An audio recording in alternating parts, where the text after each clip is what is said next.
vós, príncipe da milícia celeste, pela virtude divina, precipitai o inferno a Satanás e a todos os espíritos malignos que andam pelo mundo para perderem as almas, assim seja. Amém. Bom dia, gente. Caso ainda tenha entre nós alguém que não me conheça, meu nome é Emanuele, eu acho que todos já me conhecem. Estou junto com vocês nessa preparação para esse próximo retiro do NET, esse 50º retiro. E nessa formação de hoje, em que nós vamos falar dessa vida de oração e as práticas que a gente deve ter para aprimorar o nosso relacionamento com Deus, eu desejo realmente que Deus esteja entre nós para preparar o nosso coração para acolher tudo que vai ser dito. Talvez muitos de nós já tenham ouvido várias vezes falar sobre vida de oração. Talvez tem pessoas aqui que já estão na caminhada há mais tempo, já ouviram várias vezes sobre a vida de oração, mas Deus, na sua infinidade, Ele sempre tem um novo a nos oferecer. Então, se você considera que você já ouviu muito sobre isso, que você possa tentar olhar para as coisas que eu vou falar com um olhar novo, tentando buscar de Deus qual que é a novidade que Ele quer trazer para você nesse dia. E se você ouviu poucas vezes, ou se é a primeira vez que você vai ouvir falar da oração, que você possa realmente abrir o seu coração e tentar perceber onde na sua vida pessoal que você está precisando melhorar nessa intimidade com Deus. E tentar tirar dessa formação maneiras práticas mesmo de como se relacionar de maneira melhor com Deus.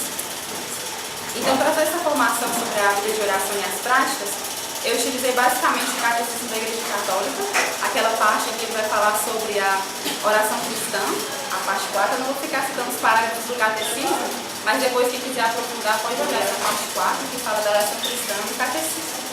As outras referências que eu utilizei foram livros de santos que eu li, que falam bastante sobre a oração, que eu acho que tem ensinamentos muito preciosos sobre a oração, que inclusive eu recomendo para todos adquirirem também, que são principalmente os livros de Santa Teresa, especialmente esse Caminho de Perfeição, e que ela fala de uma maneira assim, muito linda sobre como deve ser a nossa vida interior para alcançar essa perfeição. Esse outro livro de Santa Teresa, que é As Moradas do Castelo Interior, que é um livro também muito lindo, que ela tenta nos ensinar como chegar na última morada, que é a 7ª morada, onde a gente vai se encontrar com Deus. E teve um outro livro, que ele não está aqui porque ele não estava comigo, que é o livro A Oração, de Santo Afonso Maria de Ligório, que é um livro bastante simples, se for falar no geral, mas que também traz ensinamentos muito importantes para a gente. Manu, onde que a gente encontra esses livros para comprar? Livraria Tapuscans. Inclusive, Mariana está aqui ao final, se pode ficar à vontade. Então, para a gente começar a nossa formação, eu acho que o que é mais básico da gente falar inicialmente é qual que é a definição da oração. Quando a gente fala assim de oração, o que é a oração? Então, o Catecismo da nossa igreja, ele vai colocar aqui. A igreja ela nos pede que a gente viva, celebre e tenha um relacionamento muito íntimo e pessoal com o nosso Senhor. E ele coloca aqui, a melhor maneira, e a maneira assim por excelência que a gente pode se relacionar com Deus de alguma maneira, é através da oração. Então, segundo a definição do nosso catecismo, orar é isso, manter um relacionamento com Deus. Aí, nessa questão de definição da oração, a gente vai ver que diversos santos, ao longo da história da nossa igreja, eles foram colocando também definições de oração que podem traduzir de maneira mais simples para a gente o que é orar. Então, Santa Teresa do Menino Jesus mesmo, ela coloca que a oração é como se fosse um impulso que vem do nosso coração e isso faz com que a gente direcione o nosso olhar para o céu e rezando é como se a gente desse um grito de reconhecimento do senhorio de Deus, da importância de Deus na nossa vida e ao mesmo tempo um grito de amor para Deus. Então ela coloca o amor como o fundamento principal da oração. Relacionar-se com Deus a partir de um reconhecimento da grandiosidade que Ele representa e do amor que a gente deve demonstrar para Deus. São João Damasceno, ele vai colocar, vai definir a oração como se a oração ela fosse uma maneira da gente elevar a nossa alma ao encontro de Deus e seria ao mesmo tempo como se Deus viesse até a nossa miséria para nos encontrar também. E aí isso entra na outra definição que eu coloquei aqui, que é uma das que eu mais gosto, que é a de São João Paulo II, que é um dos meus santos de devoção. Ele vai falar assim, que quando a gente fala de oração, às vezes as pessoas dão diversos conceitos diferentes. Então coloca como um diálogo, uma conversação, um tipo de entretenimento com Deus. E ele coloca assim, que às vezes quando a gente fala de rezar, a gente acha que só parte de nós. Nós estamos conversando e dirigindo palavras a Deus. Mas ele coloca a oração como um verdadeiro diálogo, em que é preciso que se tenha as duas presenças. Então, ao mesmo tempo que na oração eu busco falar com Deus, eu também tenho que me abrir para ouvir o que Deus quer falar. Porque já que é um diálogo, eu falo, mas Deus também quer falar comigo. Então, São João Paulo II chama a atenção para isso, e isso vai entrar em um ponto que eu vou falar depois, que é essa questão da importância de buscar as duas presenças quando a gente está e quando a gente deseja estar no momento de oração. Ter a minha presença enquanto pessoa orante, mas buscar essa presença de Deus, que eu vou falar depois para vocês. E aí, quando a gente fala dessa questão de rezar, a gente precisa partir de um pressuposto que o catecismo da igreja chama muita atenção, que é que, para que a oração aconteça, a gente precisa partir de uma verdadeira humildade do nosso coração. O catecismo da igreja enfatiza que não tem como a gente se relacionar com Deus, partindo dessa ideia de que a oração é um relacionamento com Deus, né? Não tem como se relacionar com Deus se não houver uma humildade grande no nosso coração. Então eu não posso falar com Deus partindo a partir do meu orgulho ou daquela situação em que eu quero priorizar demais os meus desejos. Eu preciso me colocar diante de Deus com um coração humilde e contrito, como uma pessoa que realmente quer se abandonar na presença de Deus e acolher aquilo que Deus quer de mim. Porque, às vezes, a gente nem sabe como se dirigir a Deus, a gente nem sabe o que a gente quer pedir, então a gente tem realmente que buscar se abandonar nessa presença. E aí, às vezes, a oração, pode ser que a gente até está fazendo pedidos para Deus, mas é como que a gente buscasse dar uma resposta para Deus, na verdade. Porque Deus, ele tem uma sede de nós. Na verdade, essa resposta que eu quero dizer é uma resposta a essa sede que Deus tem do nosso desejo de estar com Ele, como se fosse isso. Então a oração seria como que saciar essas duas sedes.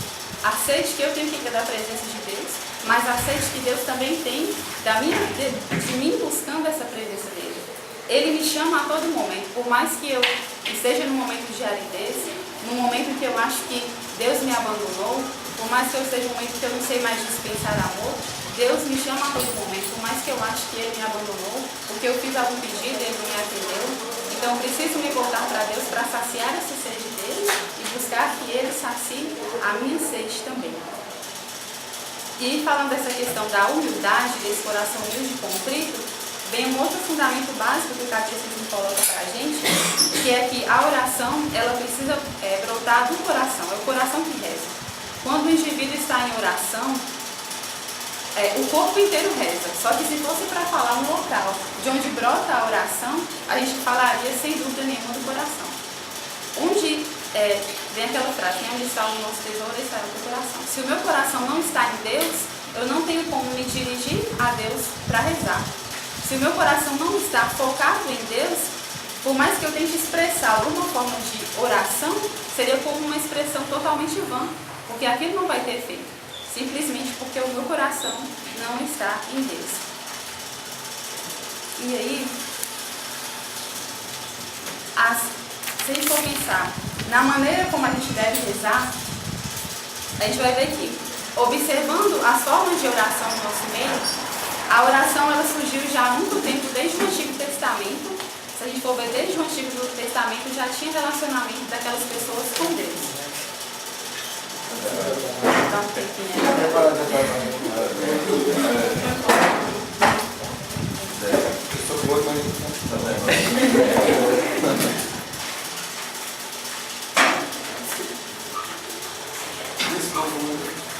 Tá desculpada. Então, se a gente for observar as formas de oração no nosso meio, a gente vai ver que a oração ela surgiu já há muito tempo, como eu estava falando, desde o Antigo Testamento. Desde o Antigo Testamento as pessoas já se relacionavam com Deus. quando a gente for ver lá desde o tempo da criação, o tempo do relacionamento com Abraão, com Moisés, só que eram formas diferentes de se relacionar. Quando a gente vai para o Novo Testamento, a gente vai ver que o modelo de oração que a gente vê nas Escrituras, ele muda completamente. E aí, com a pessoa de Jesus Cristo, a gente vai aprender em perfeição como que a gente deve rezar. Então, o modelo de oração que deve ser seguido, ele é revelado para a gente através da pessoa de nosso Senhor Jesus Cristo. Então, assim, o modelo de oração que a gente tem agora com Jesus é uma posição assim, muito mais filial e de louvor e também de pedido. Se a gente for ver na Sagrada Escritura, durante todo esse tempo de igreja, o que a gente foi carregando na tradição da igreja foi, a partir da oração de Jesus, foram basicamente dois modelos de oração, que era a oração que Jesus fazia louvando a Deus e a oração que Jesus fazia também fazendo pedidos a Deus. Se a gente for ver, por exemplo, no Evangelho de Mateus, vou ler aqui rapidinho, o Evangelho de São Mateus, capítulo 11, a gente vai ver essa aqui, Jesus glorificando ao Pai, que é um modelo de oração que a gente vê com muita frequência nas orações de Jesus. Ele diz assim, na parte em que ele está louvando, agradecendo por Jesus ter feito a revelação das coisas para os pequeninos. Ele diz assim: eu te bendigo, Pai, Senhor do céu e da terra, porque escondestes essas coisas aos sábios e entendidos e as revelastes aos pequeninos. Sim, Pai, eu te bendigo, porque assim foi do teu agrado. Então, nesse modelo de oração e outras partes do Evangelho, Jesus vai louvando e agradecendo a Deus pelas maravilhas que ele realizava para aquele povo. E, em outros momentos, Jesus, nesse comportamento filial, ele também pede para o Pai aquilo que é necessidade naquele momento. Numa outra passagem, aqui no Evangelho de São João, em que Jesus vai estar naquele momento de pedido, naquele momento em que houve a morte do amigo de Jesus Lázaro e que aconteceu a ressurreição, Jesus ele vai falar que ele agradece a Deus por sempre o escutar. Com essa fala de Jesus, a gente observa que Jesus ele sempre pedia e o Pai sempre o escutava. Só que antes de fazer o pedido, sempre vinha essa oração de louvor. Então, o que eu quero dizer com isso o modelo básico de oração de Jesus é louvar e pedir. O pedido, ele deve fazer parte da nossa oração. Todas as nossas necessidades, elas podem ser objeto de pedido a partir desse modelo de oração que Jesus ensinou. Só que, antes do pedido, a gente deve fazer a oração de louvor ao Senhor. Vamos dar mais um prato.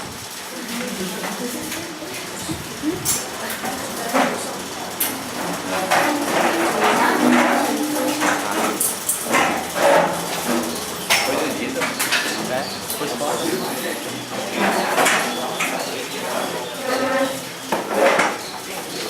Da palavra.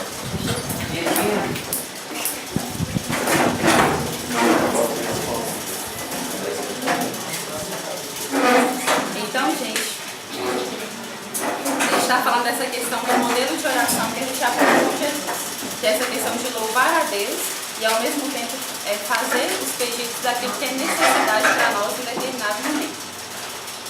E Jesus deixa isso evidente para a gente nos evangelhos. Sobre essa questão de pedido, o que eu quero enfatizar é que, para que a gente tenha um relacionamento de mais intimidade com Deus, um melhor relacionamento com Ele, um pedido fundamental que a gente deve ter na nossa oração é o pedido de perdão com relação às nossas falhas diante de Deus.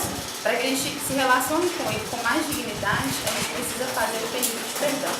Então, na nossa oração básica, a gente deve louvar a Deus, fazer sim os nossos pedidos, mas o pedido que não deve faltar na oração antes de qualquer outro pedido é o pedido de perdão pelas falhas que a gente vem cometendo com Deus, né, durante toda a nossa vida. Isso é o básico. E, além disso, o que Jesus também vai nos ensinar nos evangelhos quanto à forma de como rezar é que a fé, juntamente com a humildade, é um outro pressuposto básico para que a nossa oração ela seja eficaz. A gente vê nas Sagradas Escrituras que as orações que são feitas com fé são aquelas orações que o nosso Senhor vai atender. A gente vê isso naquela ocasião do leproso, na mulher que sofreu da hemorragia. É a fé que deu a graça para que aquelas pessoas alcançassem o que elas esperavam de Deus. Então, junto com a humildade, junto com o coração contrito, junto com o pedido de perdão, a gente deve nos esforçar para ter uma fé cada vez maior para alcançar o que a gente espera de Deus. E aí, tendo falado o que é a oração que a gente aprende com Jesus, eu acho que um outro questionamento que pode vir é por que a gente tem que rezar? Eu sei o que é oração, eu sei que Jesus rezou, mas por que eu, na minha vida pessoal, eu tenho que rezar? Por que eu, que agora estou aqui na preparação do 50º Retiro do NEC, por que eu tenho que ter a minha vida de oração? Não só no grupo de oração. A gente está no grupo de oração no sábado, no pedacinho lá de uma tarde e os outros dias todos da semana. É essencial que eu tenha esse comportamento de amizade com Deus. Por quê? Aí vai entrar o ensinamento de Santo Afonso Maria de Ligório, que eu tinha falado para vocês no início. Ele vai escrever nesse livro A Oração. Ele tem uma frase que com certeza a maioria de nós já escutou, que é aquela frase que ele diz assim: quem reza certamente se salva, quem não reza certamente se condena. Ele vai explicando isso no seu livro, mas basicamente isso quer dizer que a nossa oração, se relacionar com Deus, é um fundamento básico para que a gente possa alcançar a nossa salvação. E uma vez que a gente está aqui como servos de Deus, se doando para o serviço, com certeza o nosso fim último tem que ser alcançar a nossa salvação. E sem oração, sem estar nesse relacionamento com Deus, a gente realmente não vai conseguir. Ele vai colocar aqui, é através da oração que todas as graças que nós precisamos para alcançar essa vida de santidade, é através da oração que todas essas graças vão ser concedidas a nós, de acordo com a necessidade pessoal de cada um. Só mesmo clamando através da oração é que Deus pode nos auxiliar nesse processo de santificação. E ele diz assim que a gente tem uma tendência, pelo pecado original, de nos desviarmos de Deus. Então a gente precisa tentar focar mais em Deus, para que a gente não fique voltado para a vida mundana e tenha esse relacionamento mais íntimo com o Senhor. E ele coloca aqui, todas as almas que estão nos céus, que se salvaram, com certeza foram almas orantes. E ele coloca aqui, com certeza, as almas que não se salvaram são almas que não praticaram essa vida de oração com Deus. E ele coloca aqui, o maior lamento das almas que estão no inferno é que elas poderiam ter rezado enquanto elas estavam aqui entre nós, mas elas não rezaram, se perderam, e agora que elas estão no inferno, elas não têm mais como rezar. Elas não podem mais fazer nada para a sua própria salvação. E aí, nesse livro, O Castelo Interior, Santa Teresinha vai fazendo comparações. Ela coloca que a alma que não reza é como se fosse um corpo paralítico que não é capaz de se mover. É como se a beleza da alma perdesse todo o seu brilho, seu brilho diante de Deus mesmo, e passa a ser uma alma escura. Ela coloca aqui, é como um corpo que fica tipo que entrevado e não consegue se mover. E que, para que a gente possa adentrar nessas moradas, assim como eu falei no início, e chegar nas últimas moradas, que é onde está o Senhor, para a gente entrar nesse castelo interior, a oração como fosse a chave da porta. A porta para entrar nesse castelo interior é a vida de oração. E a gente vai avançando em outros virtudes também, que vão contribuindo, para que a gente possa chegar na última morada, que é onde a gente vai encontrar com o Senhor. Então a oração é necessária para a nossa salvação e é necessária para alcançar as graças que a gente precisa de Deus em todas as nossas necessidades. Então nós, quanto servos para esse retiro, nós precisamos apresentar a Deus quais que são as nossas necessidades e pedir dele a graça. Não que Deus não saiba qual que é a nossa necessidade, mas ele espera de nós o pedido e o abandono na graça dele. Santo Agostinho tem até uma frase que ele coloca assim, que Deus quer que a gente fique perseverando e quer observar a nossa perseverança na oração. E assim Deus vai preparando os nossos corações para receber a graça que Deus quer nos confiar. E então, tendo falado a importância da oração, eu queria falar de maneira não muito longa quais são as formas e as expressões da oração. A gente vai ver que a oração ela pode ser apresentada no nosso meio de diversas maneiras diferentes. Quando a gente fala de tipos de oração, a gente vai ver que são diversas maneiras diferentes que a gente pode se dirigir a Deus. Por exemplo, eu posso fazer a minha oração de súplica. Quando eu falo de oração de súplica, eu estou falando realmente desse pedir, implorar, suplicar com insistência, clamar a Deus, que de maneira mais simples a gente conhece realmente como pedido. E assim como eu disse, toda necessidade que nós tenhamos, seja física ou espiritual, ela pode ser objeto de pedido. E aí vem essa questão do pedido, do perdão de Deus, essa questão do pedido de perdão vem como uma questão importante, igual eu já falei, aqui nessa parte de oração de súplica, assim como o pedido por todas as nossas necessidades. Dentro dessa oração de súplica, a gente pode ter também um outro tipo de oração, que é a oração de intercessão. Só que a diferença aqui da oração de intercessão para a oração de súplica, simplesmente que eu estou pedindo por mim, na oração de intercessão, eu vou fazer um pedido pelos outros. Eu vou desconsiderar eu mesma, quais são as minhas necessidades, né? E vou pedir pelas necessidades do outro. A oração de intercessão é como se a gente alcançasse uma união maior com Jesus, que é intercessor de todos nós junto ao Pai. Então a gente acaba entrando nessa comunhão, intercedendo também pelos outros. É isso que os santos fazem por nós. Eles que já estão na igreja triunfante não cessam de interceder por nós. E nós que acreditamos nessa comunhão da igreja, nós acreditamos também que a nossa oração pode beneficiar de alguma maneira o outro.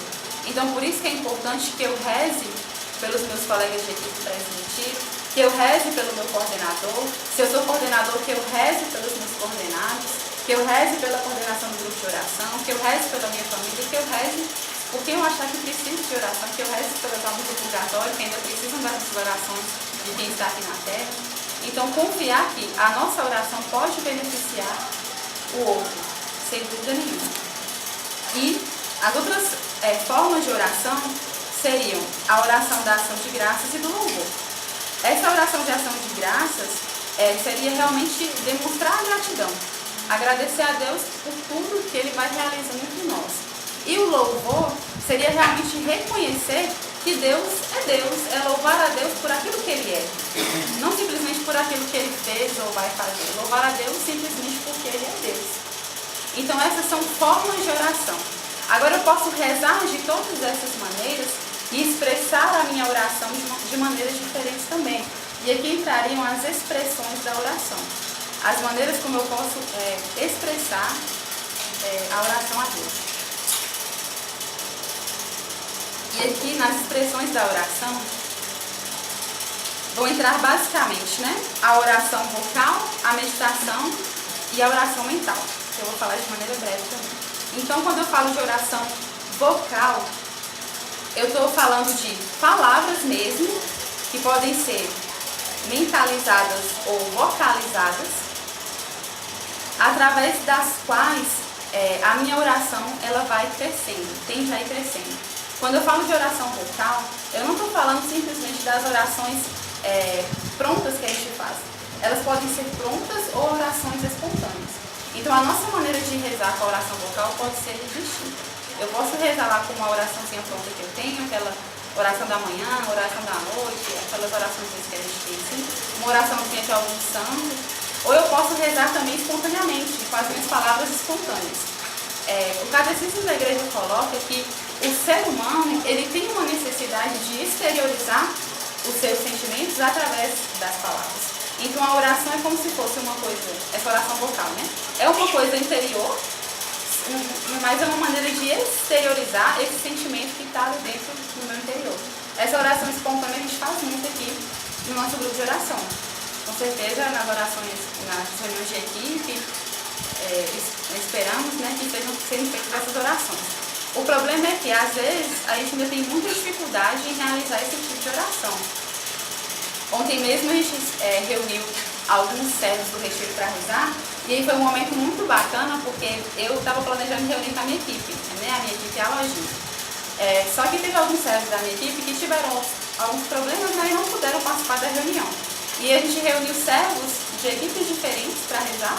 Aqui no final tinha servos da lojinha, tinha garçom, tinha acolhida, e a gente foi fazer um momento, né, de oração.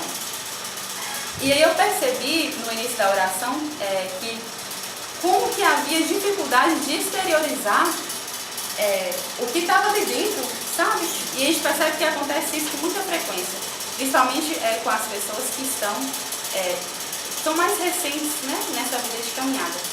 E eu percebo que isso acontece principalmente porque há uma preocupação muito maior com as pessoas que estão ali ao redor.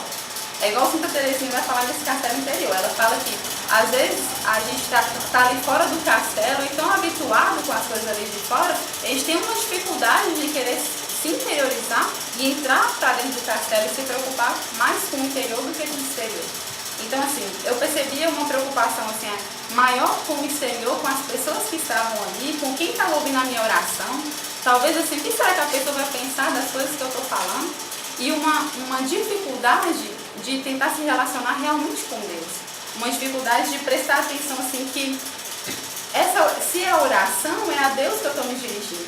Então, quem está aqui do meu lado, qual a experiência que ele vai ter ou não, o que ele vai pensar, isso pouco tem que interessar.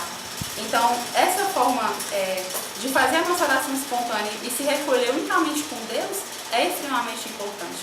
Graças a Deus, ao longo da oração, a oração foi fluindo e depois Deus foi conduzindo as pessoas que não estavam rezando, depois começaram a rezar, né?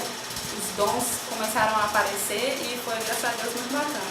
Mas precisa partir de uma mudança inicial interior dentro de cada um de nós. Se preocupar menos com o exterior e se voltar mais para esse Deus que é que realmente deve ser alvo das palavras que a gente está soltando, né? E São João Crisóstomo, sobre essa oração vocal, ele vai colocar aqui, nessa oração vocal, nessas palavras que estão saindo da nossa boca, importa menos a quantidade de palavras que a gente está falando, importa menos a quantidade de palavras e importa mais o fervor e a atenção que a gente coloca nessas palavras que a gente está recitando. Santa Teresinha vai falar também nesses livros que quando a gente vai se dirigir a Deus, a gente está falando com o rei, mas às vezes a gente solta palavras como se a gente estivesse falando com qualquer pessoa e não dá atenção devida para aquelas palavras que a gente fala. Pensa você conversando com Deus e não dando atenção para aquilo que você está falando com Deus. Então, às vezes a gente está rezando uma oração vocal, então, por exemplo, eu estou recitando o texto, mas eu estou mexendo em outras coisas, eu estou mexendo no meu celular, eu estou me deixando levar pelas distrações voluntárias. Então a gente precisa ter uma atenção especial para isso. E a oração vocal, igual eu falei, é uma coisa que a gente vai exteriorizando os sentimentos, só que ela tem uma tendência também de se tornando cada vez mais interior, à medida que eu vou me concentrando mais nessa presença de Deus, que é o que eu estou buscando. Então a oração vocal, só para recapitular, são palavras que eu vou vocalizar, exteriorizando os meus sentimentos, só que ela tende a se tornar cada vez mais interior, por mais que eu estou exteriorizando as palavras, não sei se eu estou sendo claro, vai se tornando mais interior à medida que eu vou buscando me concentrar mais na presença de Deus e me concentrar mais na pessoa a quem eu estou dirigindo as minhas palavras. Ok? Aí, além da oração vocal, a gente também pode rezar através da meditação, que seria um outro passo para essa oração. Na meditação, o que nós vamos buscar vai ser basicamente buscar conhecer o porquê e o como da vida cristã. E aí, meditando em cima daquilo que eu estarei, na maioria das vezes uso um livro, algum texto, meditando em cima daquilo, eu vou buscar o que aquilo quer trazer para a minha vida como cristã e através disso buscar me assemelhar mais a Deus e fazer mais a vontade dele. Então, eu posso meditar ou a partir da Sagrada Escritura, ou a partir de um livro de um santo, ou através da liturgia. A fonte da meditação pode variar de acordo com cada pessoa. E depois, no final, eu vou dar umas dicas sobre a meditação que a gente precisa se atentar.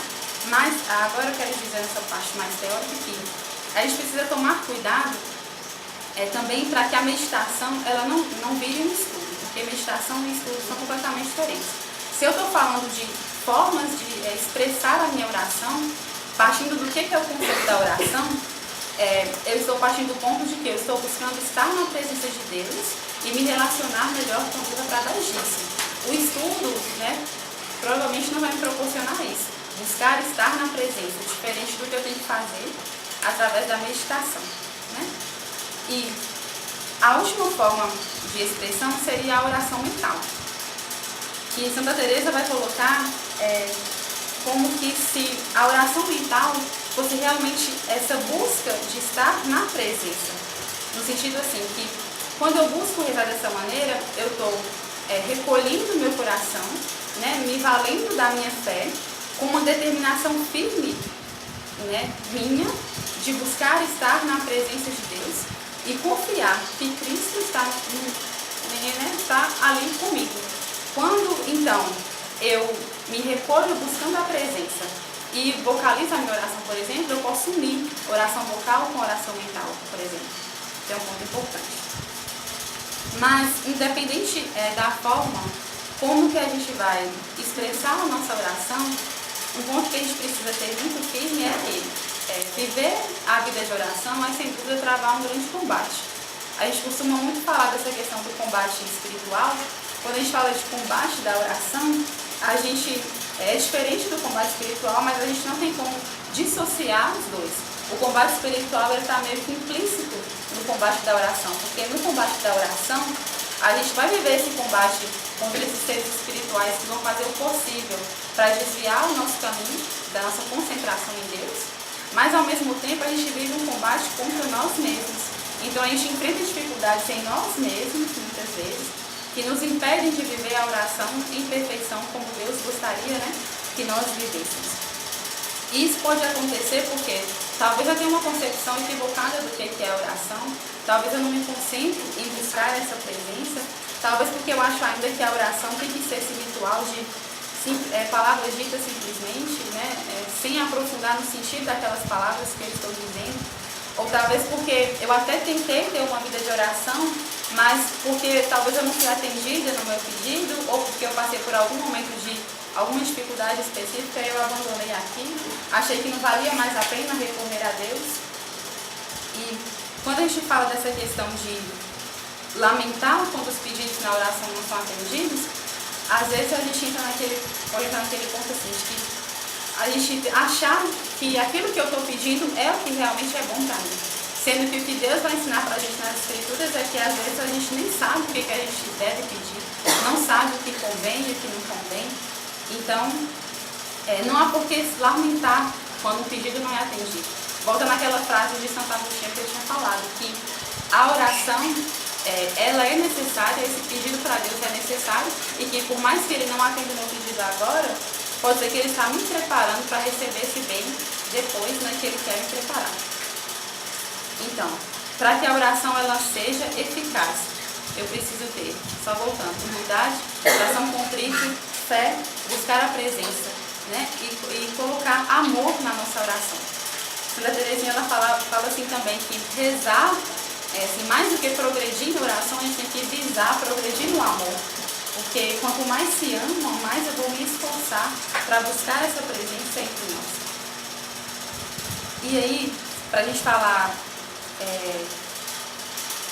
sobre como então que eu devo elaborar a minha oração, assim, eu decidi agora que eu vou rezar. Como que eu devo fazer para rezar de uma maneira melhor?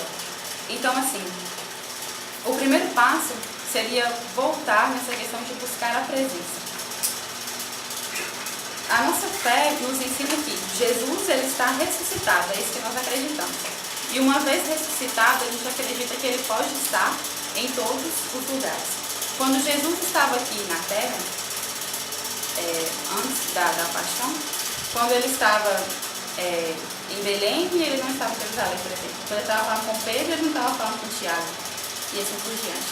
Só que agora, como ele está ressuscitado, é como se a humanidade e a divindade de Jesus tivessem se unido de uma maneira ainda mais perfeita. Então agora ele pode estar em todos os lugares ao mesmo tempo. Então, independente do lugar que eu rezo e quantas pessoas rezam em lugares diferentes, Jesus está em todos os lugares. Porque é isso que a nossa fé nos ensina. E aí, então a gente pode pensar assim, né? Mas então quando eu direciono a minha oração aos santos? E quando eu direciono as minhas orações à Virgem Maria? Porque Deus eu já sei que ele é onipresente, onisciente, onipotente, mas e os santos, e Nossa Senhora, e os anjos? Então, assim, nenhum dos outros são nem onipotente, nem onipresente, nem onisciente. Só Deus é os três. O que acontece? Com relação aos santos, por exemplo, Os santos, o lugar em que eles estão é unicamente o céu. Os santos são os heróis da nossa fé e eles estão no céu contemplando o nosso Senhor. Quando nós rezamos pela intercessão dos santos, o que acontece é que Deus ele vai olhar para os méritos que os santos alcançaram aqui nessa terra e vai nos conceder a graça pela intercessão deles com base, né, nos méritos que eles têm diante de Deus. É assim que acontece com os santos. Não é que os santos estão ali presentes também. Diferente da Virgem Maria, que é santa, mas não uma santa como todos os outros santos. A Virgem Maria, por graça divina, ela teve méritos como nenhuma outra criatura nessa terra teve méritos diante de Deus. Então, assim, a Virgem Maria, ela também não é onipresente, nem onisciente, nem onipotente. Mas é como se, pela graça de Deus, ela tivesse uma participação nessa onipresença, onisciência, onipotência de Deus. Né? A onipotência que a igreja vai falar que a Virgem Maria tem é a onipotência suplicante. Porque não há nenhum pedido que a Virgem Maria faça a Deus que não seja atendido. Né? Então, todos os pedidos que a Virgem Maria faz são atendidos, né? Mas não que ela seja onipresente nem onisciente. Né? Espero que esteja ficando claro para vocês. Mas ela tem, Deus concede essa graça de participar, entre aspas, dessa onipresença e estar em todos os lugares. Porque todos os cristãos católicos, eles são devotos da Virgem Maria, diferente dos outros santos. Um pode ser devoto de Santo Antônio, o outro de São João Paulo II, mas da Virgem Maria todos são devotos. E como que Nossa Senhora vai ouvir a oração de todo mundo em tantos lugares diferentes? Tendo essa participação nessa onisciência, onipotência que Deus concedeu a ela por graça, pelos méritos que ela alcançou diante de Deus. Então, buscar essa presença de Deus na oração é o primeiro passo.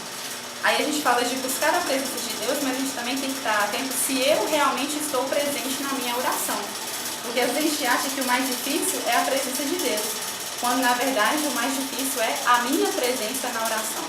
Então primeiro eu tenho que partir de um conhecimento interior meu e ver como que eu estou naquele momento de oração. Talvez eu estou no momento de cansaço, eu estou com sono, eu estou distraído. E aí essas coisas vão dificultando o meu relacionamento com Deus. Então reconhecer isso é um passo inicial para tentar colocar a minha presença também na oração. Sobre a questão de buscar as presenças seria isso. Buscar estar na presença de Deus e também buscar ter mais a minha presença. Tentar me doar mais nesse momento de oração. Quando a gente se decide rezar, por exemplo, com as leituras meditadas, a dica que eu queria dar em relação a isso é o seguinte: a gente precisa ter muito cuidado com o tipo de leitura que a gente escolhe para fazer a nossa meditação. Basicamente, eu tenho que buscar naquela leitura o que ela quer me dizer sobre Deus e tentar buscar isso, trazer isso para a minha vida pessoal. Então, assim, a gente precisa se deter naquele momento em que algo já me falou. Então, eu estou fazendo a leitura de um livro de um santo, por exemplo, que seria assim, a indicação para as pessoas que estão começando esse processo de meditação, né? Então, eu estou fazendo uma leitura. Se o próprio título da leitura já me falou alguma coisa, eu preciso parar naquele ponto e tentar ir meditando, colocando como que eu posso traduzir na prática aquele ensinamento, né, para a minha vida. Não é interessante, por exemplo, a gente fazer uma meditação de um livro que a gente está lendo, por exemplo, pela primeira vez. Porque talvez, movidos pela curiosidade, por tentar ver qual vai ser a sequência daquilo, eu não consiga voltar toda a minha concentração para essa meditação. E também, para as pessoas que estão começando a meditar, também não seria ideal, talvez, começar a meditar já nas Sagradas Escrituras. Embora a leitura da palavra seja extremamente importante, a gente precisa ter cuidado com a meditação da palavra. Por quê? A gente não pode ler a Sagrada Escritura tentando buscar a fé da igreja dentro da Escritura, digamos assim. A gente precisa ter a nossa fé católica e só depois então partir para a leitura da palavra. Por quê? A gente precisa ter cuidado com as interpretações que a gente dá para aquilo que a gente está lendo na Sagrada Escritura. Então a gente precisa saber o que a Igreja Católica está me ensinando e depois eu ir buscar a Sagrada Escritura. Porque senão eu corro o risco de interpretar aquilo de acordo comigo mesmo. E aí cair no erro, né, como aconteceu com tantas pessoas ao longo da história da Igreja. Então, a meditação da palavra seria para as pessoas que já estão mais acostumadas, né, com a meditação. Isso não quer dizer que você não pode ler e não pode estudar. Igual eu falei, estudo é diferente de meditação, né, mas essa questão de tentar assimilar o que aquilo quer trazer para a sua vida como cristão, precisa que a gente tenha a nossa fé muito bem firme nos ensinamentos da Igreja Católica para não cair no erro, tá? E então, os passos para a gente rezar com a Sagrada Escritura, então, seria, obviamente, a leitura da palavra primeiro, conhecer o que aquela palavra está me dizendo, tentar assimilar aquilo e depois sim partir para esse processo, né, de meditação, né, seria como fosse uma ruminação mesmo, ficar sempre voltando aquilo na memória e buscar o que aquilo quer me ensinar. Outro ponto importante nessa parte de como rezar, outra dica que eu queria dar é se esforçar para essa questão do recolhimento mesmo, interior. Porque às vezes a gente fica buscando Deus de tantas maneiras diferentes e a gente esquece que esse Deus, ele habita dentro de nós mesmos. Santa Teresa, ela tem um ensinamento que eu acho muito bonito também, que ela fala assim, que à medida que a gente vai percebendo a grandiosidade de Deus e que Deus está em nós, dificilmente a gente rezaria com os olhos abertos, por exemplo. Ela vai falando que a gente tende a fechar os nossos olhos porque a gente anula o exterior e percebe que Deus está dentro de nós. Então, esse recolhimento, buscando essa presença no nosso interior também é muito importante. Um outro momento que facilita muito a nossa oração com Deus seria o momento da comunhão, por exemplo. A comunhão é um excelente momento para a gente nos unir a Deus. Porque, por mais que Deus já habite em nós, ali a gente vai ter a presença viva, né, através da Sagrada Comunhão, da Eucaristia. Então, buscar rezar no momento da Eucaristia, fazer a nossa oração de ação de graças, é um momento muito oportuno para a gente buscar se aproximar ainda mais da presença de Deus. E para falar de outras práticas que podem ser muito frutuosas mesmo para o nosso crescimento na vida de oração, eu queria destacar algumas práticas que são assim, essenciais para nós. E eu queria começar falando da oração do Santo Terço, né, ou a oração do Rosário. Por quê? Porque ainda há entre nós muitas pessoas que não dão a devida importância para a oração do Rosário e que ainda considera que aquela repetição das Ave Marias não passa de uma oração vazia, uma oração simples demais e que talvez não seria capaz de produzir certos frutos, né? E aí a pessoa fica cansada, fica tipo uma monotonia na oração. A gente vê que a oração do Santo Terço, a Virgem Maria em todas as suas aparições, a gente vê ela recomendando que a gente faça a oração do Rosário. E que na nossa igreja, quantos santos não dão depoimentos das graças que foram alcançadas na vida deles através da oração do Rosário. Existem documentos até papais indicando, né, que seja recitada a oração do Rosário. Então essa devoção especial à Virgem Maria, através da recitação do Rosário, tende a acrescentar muito na nossa vida espiritual. Se nós ainda não percebemos quais são os benefícios da oração do Rosário, talvez seja uma falta de humildade nossa mesmo, de não perceber como que aquela simplicidade, como que a riqueza do Rosário, na verdade, está justamente na simplicidade daquela oração. Porque a Ave Maria, o centro da Ave Maria é Cristo, né? A Ave Maria é uma oração cristocêntrica, digamos assim. E quando a gente reza o terço ou o rosário, o que a gente deve buscar fazer não é nada mais senão realmente meditar os mistérios da vida de Cristo. Então é por isso que a gente faz aquela contemplação dos mistérios. Então a gente precisa buscar, fazer a oração do terço, mas sempre meditar os mistérios, que às vezes não acontece. Às vezes a gente não se atenta à importância da meditação de cada mistério que a gente está rezando naquele intervalo entre as 10 Ave Marias e o Pai Nosso, que deveria ser o centro da oração.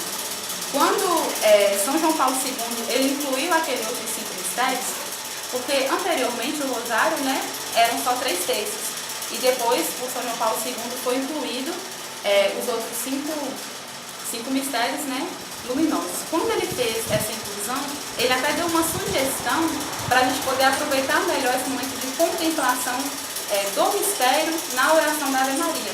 Então, por exemplo, se eu estou lá no primeiro mistério, né, a anunciação do anjo à Virgem Maria. Ele sugeria que eu poderia, de maneira assim, pedagógica, incluir no meio da Ave Maria uma citação pequena sobre aquele mistério.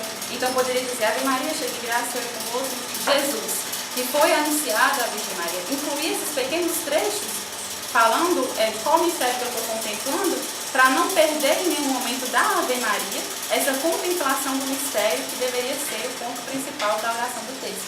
Isso não é, lógico, obrigatório, né? Mas a gente pode utilizar isso tipo como um auxílio para não perder essa meditação na oração do Cristo.